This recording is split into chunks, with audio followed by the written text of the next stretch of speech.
अच्छा बेटा, question number और उसका पार्ट नंबर चैट में लिख दें तो फिर मैं वन बाय वन एक्सप्लेन कर दूंगा। अच्छा, उमर ने 6D पूछा है। ज़रा बाकी नंबर्स आ जाएं तो फिर मैं एक सीक्वेंस में चला जाऊंगा, स्टार्टिंग फ्रॉम क्वेश्चन 1 शुरू के। अगर कुछ क्वेश्चंस में है तो वहाँ से स्टार्ट कर लेंगे, आगे बढ़ते जाएंगे स्क्रॉल करते हुए डॉक्यूमेंट को। ज़रा आराम से देख लें अपने क्वेरीज और लिख दें चैट में, तो फिर मैं वन बाय वन करवा दूँ आपको वो।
ठीक है बेटा, मैंने क्वेश्चन नंबर्स देख लिए हैं। अब मैं स्टार्ट कर रहा हूँ डिस्कशन। एक बच्ची का मैसेज आया, उनके पास वर्कशीट नहीं है, तो ये स्कूल से मिलेगी आपको। सर तारिक होते हैं यहाँ पे, वो देंगे आपको। ठीक है। सो सबसे पहले जो सीक्वेंस में है वो क्वेश्चन 4 में से आ रहा है। क्वेश्चन 4 जी नासिर, क्वेश्चन 4 का कौन सा पार्ट पूछ रहे हैं? एक क्लास ने तो 4D4 पूछा है, आप क्या पूछ रहे हैं नासिर? जी नासिर, क्वेश्चन 4 में कौन सा पार्ट पूछ रहे हैं?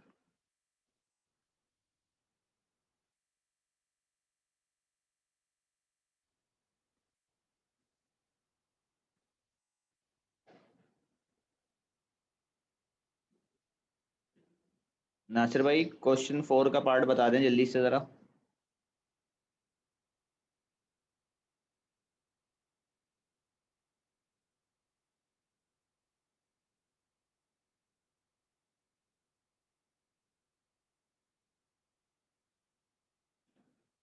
चलें, अब हम इखलास की क्वेरी भी चलते हैं। नासिर भाई की तरफ से जवाब नहीं आ रहा है।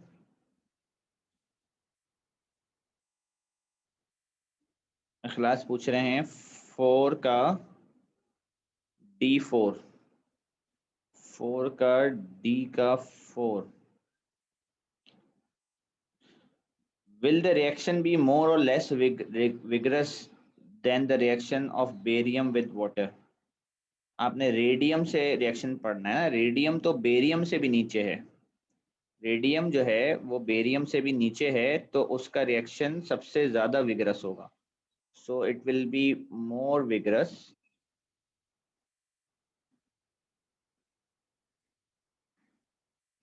The reason is radium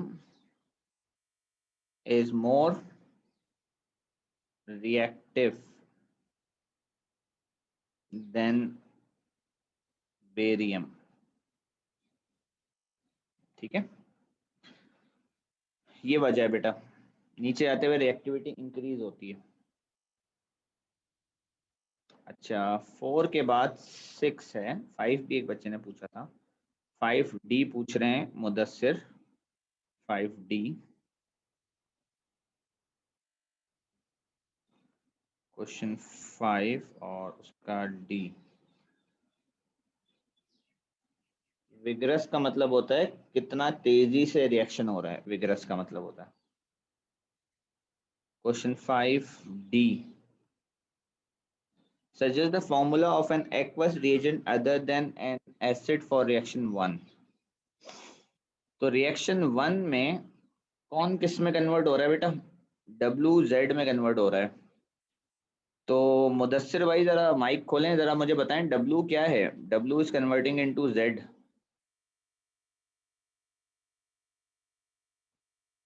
what is W, W क्या निकाला आपने? सर W कैल्शियम नाइट्रेट है। कैल्शियम नाइट्रेट है, एक्वस है, सॉल्युबल सॉल्ट है। और Z भाई क्या है? कैल्शियम कार्बोनेट है। Z क्या है? सर Z नहीं पता। क्या क्या कह सर रहे हो, Z नहीं पता? कैल्शियम सल्फेट है। Z कैल्शियम सल्फेट है, अच्छा ठीक है, कैल्शियम सल्फेट है Z, वो इनसॉल्युबल है। तो ये ओ लेवल का प्रेसिपिटेशन मेथड है, ये इनसॉल्युबल सॉल्ट बनाने का जो तरीका होता है। उसकी टेक्निक ये होती है कि आप दो सॉल्युबल सॉल्ट को मिक्स करते हैं,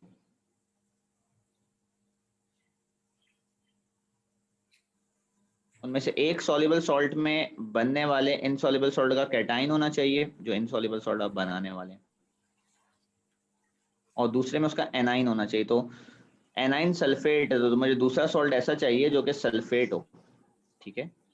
इन्हें मिक्स करने से एक इनसॉल्युबल और एक सॉल्युबल सॉल्ट बनता है। ये पढ़ा है आपने मुदस्सिर,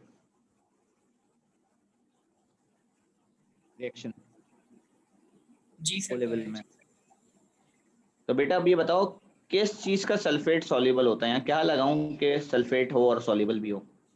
बेस्ट रहता है ग्रुप 1, ग्रुप 1 के सल्फेट हमेशा सॉल्युबल होते हैं। सोडियम सल्फेट बता दो, पोटेशियम सल्फेट बता दो। उससे क्या होगा, डबल डिस्प्लेसमेंट होगी, कैल्शियम सोडियम की जगह आ जाएगा और सोडियम कैल्शियम की जगह चला जाएगा, या कैल्शियम सल्फेट बन जाएगा जो इनसॉल्युबल है, और साथ में सॉल्युबल सॉल्ट जो बनेगा वो बनेगा सोडियम नाइट्रेट, ठीक है। जी सर। तो जो आपका सवाल था रिएजेंट बताएं, तो रिएजेंट सोडियम सल्फेट होगा, ये आंसर है आपका। और उसकी लॉजिक मैंने आपको पूरी बता दी है क्यों। क्लियर है आपको ये? जी सर। इसके बाद क्वेश्चन 6 पूछा गया है, और क्वेश्चन 6 में मुदस्सिर ने सी पूछा है और एक बच्चे ने 6 का डी पूछा है, उमर ने। तो 6 का सी और 6 का डी दोनों मैं करा रहा हूँ।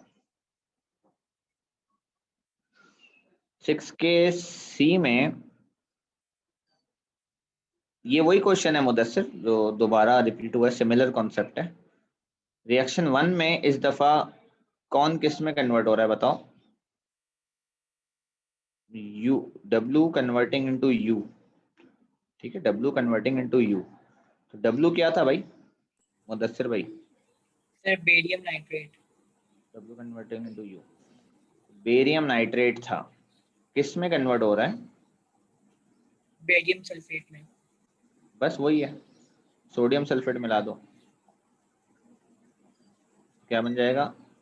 Barium sulphate which is insoluble plus sodium nitrate, ये बनेगा, ठीक है। जी सर। और 6 का डी, अच्छा डी में मुतादिद पार्ट हैं, तो शाम बिन यासिर कह रहे हैं डी का 3। सर उमर आपने ये पार्ट 1 और 2 हो गया, इसका पार्ट 1 का आंसर है BaO2। जी जी, इक्वेशन बनानी है ना आपने, हाँ जी सर। BaO2 का रिएक्शन कराना है किससे आपने? H2SO4 से, सही है। अब इसमें मसला ये है कि स्टूडेंट जो है ना उसने ओ लेवल में ये पढ़ा है और ए लेवल में ये पढ़ा है कि जो मेटल ऑक्साइड होते हैं वो जब एसिड से रिएक्ट करते हैं तो बनता है सॉल्ट एंड वाटर। तो आप यहाँ सॉल्ट तो बना देंगे, बेरियम सल्फेट, वहाँ वाटर नहीं बन रहा होगा, वहाँ H2O2 बन रहा होगा, ऐसा ही है। जी सर, ये आंसर आ रहा है मेरा, यही है ना, 1:1 है क्योंकि उसने कहा है।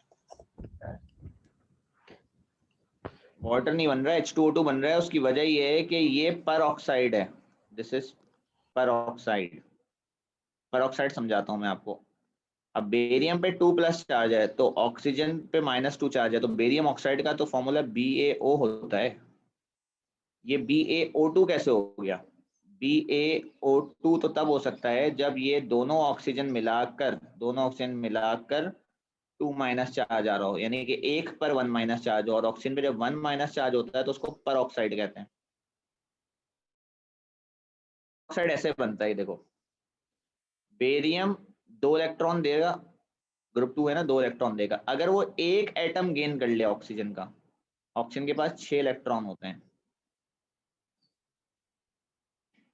अगर वो एक ही 2 इलेक्ट्रॉन गेन कर ले बेरियम से आने वाले, ये वाला इलेक्ट्रॉन और ये वाला इलेक्ट्रॉन, तो वो ऑक्साइड बन जाएगा। ठीक है, वो ऑक्साइड बन जाएगा। पर अगर यूं ही बेरियम से 2 इलेक्ट्रॉन निकले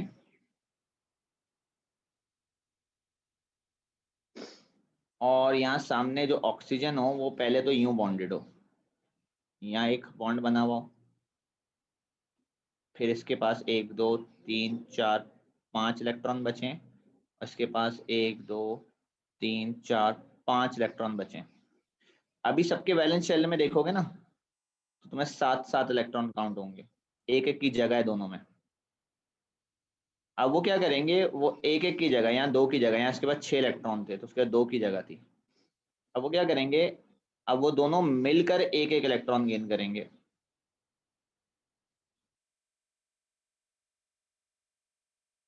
एक दो तीन चार पांच इसके अपने, एक इसने गेन कर लिया, अब ये हो गए 8।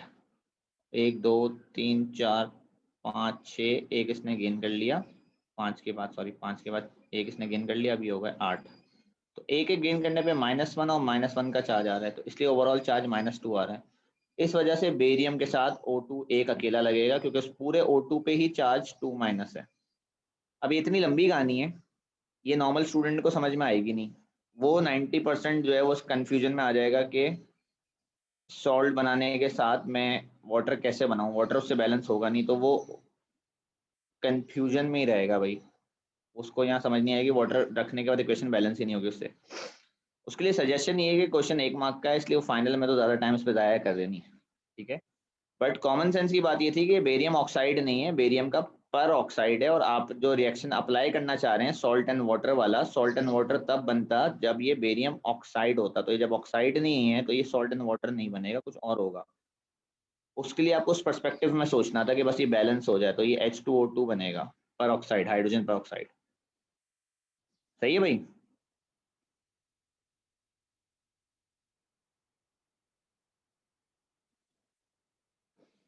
नहीं, H2O2 सॉल्ट नहीं है, सॉल्ट तो बेरियम सल्फेट है। सॉल्ट आयनिक कंपाउंड होते हैं।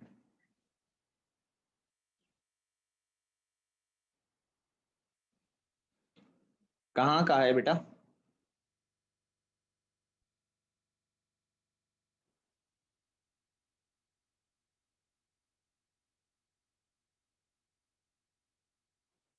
When barium is heated strongly in oxygen, Ivana, the oxide reacts with dilute sulfuric acid in 1:1 ratio. The two products, one insoluble and one soluble, are formed. Two products बोले हैं, salt का word बोला है उसने। Two products बोले हैं, salt का तो word ही कहीं नहीं दिख रहा मुझे।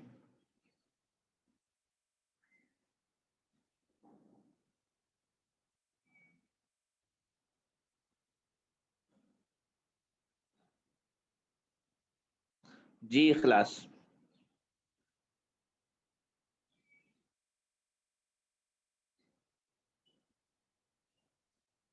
अच्छा 6 आप लोगों का खत्म हो गया, 7 पे आ जाएं। कुछ बच्चों ने 8 पूछा, उसके बाद 7 का डी का 2, 7 का बी का 3, 7B3, 7D2, 7 के ए के सारे पार्ट पूछ लिए फला ने। जी फला जरा माइक अनम्यूट कर लें जरा। Yes sir. तो एम्फोटेरिक ऑक्साइड जो होते हैं ना बेटा, वो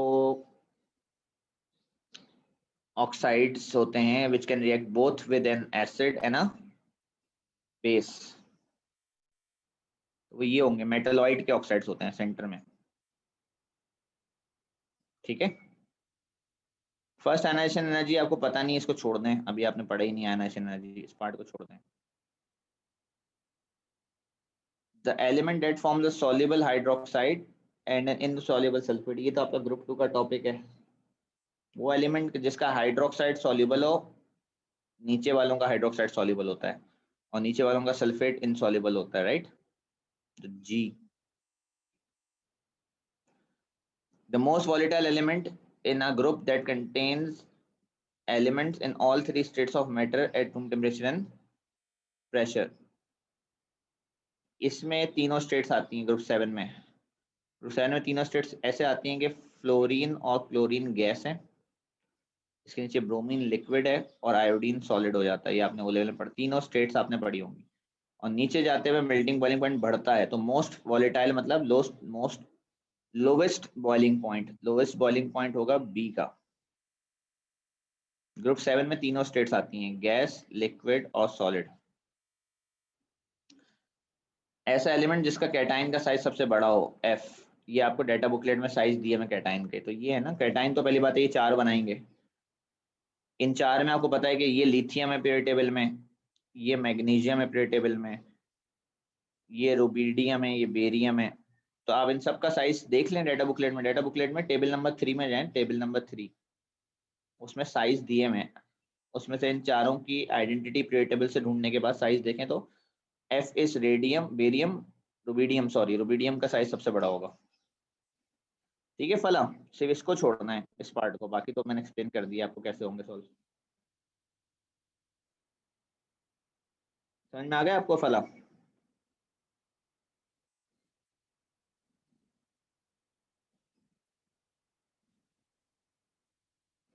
अच्छा जी, इसी का फिर आगे पूछा गया है 7 का बी का, 7D2 है, 7B3 है, 7B3 magnesium with cold water. जी उमर भाई, मैग्नीशियम का कोल्ड वाटर से रिएक्शन में क्या इशू आ रहा है? सर वो उसकी ना इक्वेशन बन गई मुझसे, मुझे इसके उसमें मसला हो रहा है, वो स्टेट सिंबल्स डालते हुए। ये सॉलिड है, ये लिक्विड है, ये एक्वस है, ये गैस है। सर ये एक्वस क्यों होगा, वो सॉलिड नहीं। सर वो मार्किंग स्कीम में इन्होंने सॉलिड लिखा हुआ है, MgOH2। कहाँ है मार्किंग स्कीम?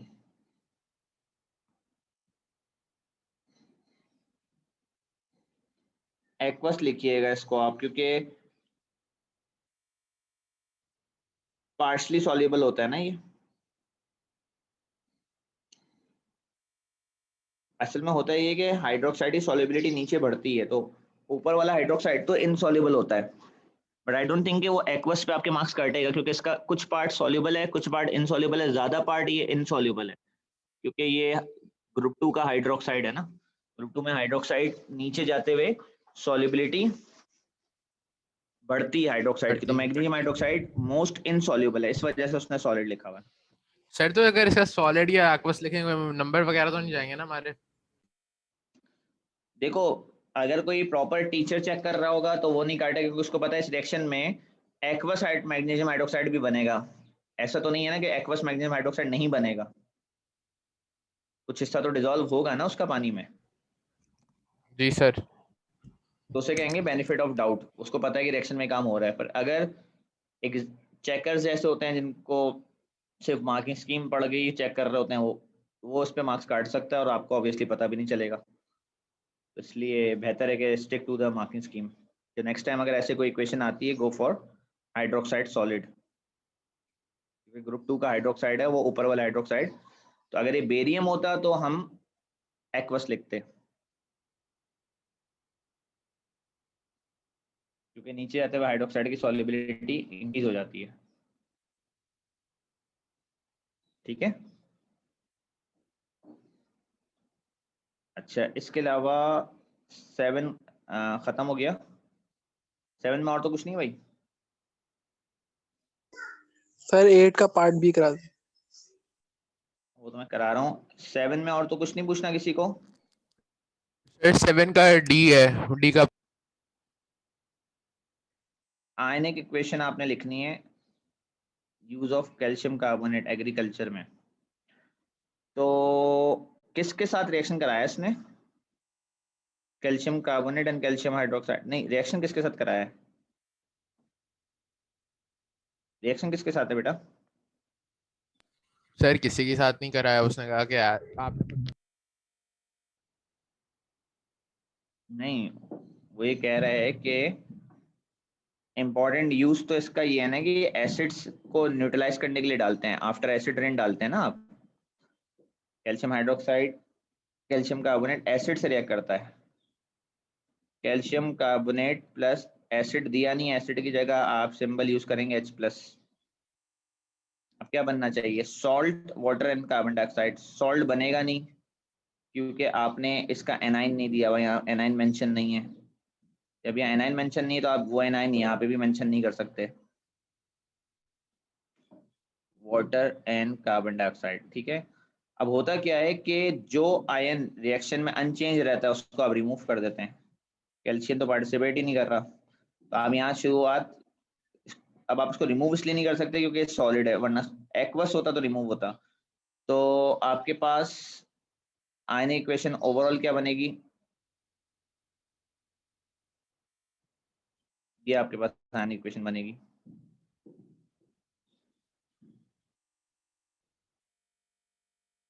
एनाइन नहीं है, बस इसमें एसिड का जिक्र नहीं है, क्योंकि एसिड की जगह आप H+ ले सकते हैं।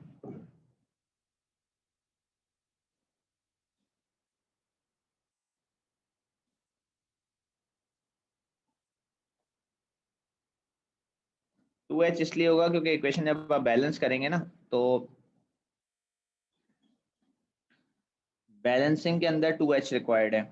वाटर है ना वहाँ पे, कैल्शियम कार्बोनेट है, प्लस अगर मैं यहाँ पे सिर्फ H+ लिख दूंगा तो वहाँ पे कैल्शियम तो एक था तो यहाँ एक है, पर यहाँ मैं वाटर लिख रहा हूँ H2O, तो ये जो 2H है ना इसकी वजह से यहाँ 2 लगना है।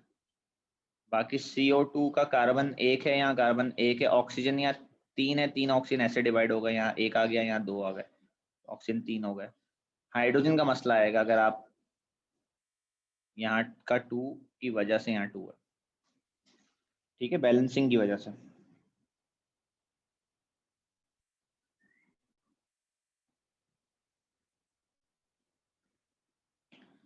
इसके अलावा 8 पे आ जाते हैं। 8 का पार्ट सी पूछा है किसी ने, 8 का B2 पूछा है। 8 का B2,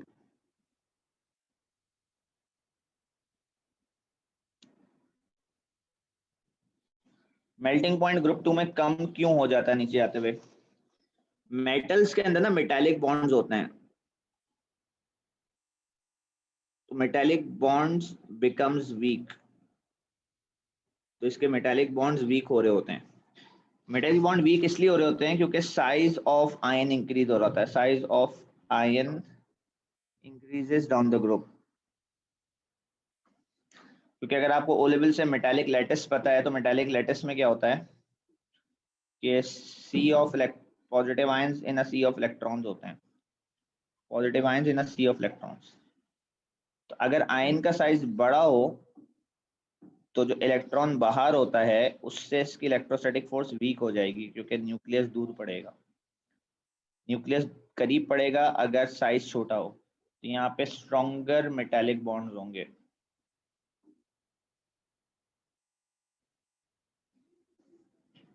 यहाँ पे वीकर मेटालिक बॉन्ड्स होंगे। साइज में